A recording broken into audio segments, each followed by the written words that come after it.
我其實係將一啲感覺上好強烈嘅部分先寫低咗佢嘅，即係譬如突然之間諗起一個回憶或者一啲片段，咁我就瘋狂地寫低咗嗰啲嘢佢先，跟住之後先至再去寫翻多一啲嘅 details 啊，又或者可能係有啲時候都要求證一下嘅，即係有啲嘢可能你記嘅時候係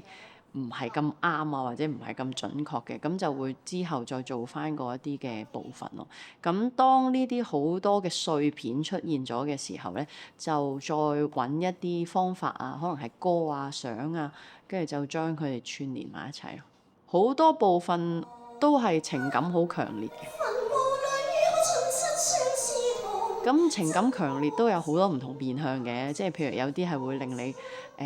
好開心笑嘅，有啲咧就可能會令你覺得啊係啊，我都記得嗰樣嘢啊，又或者咧有啲就可能令你覺得哎呀咁樣樣嘅感覺。咁我諗成個戲係包含住呢啲好多唔同情感強烈嘅部分去出現咯。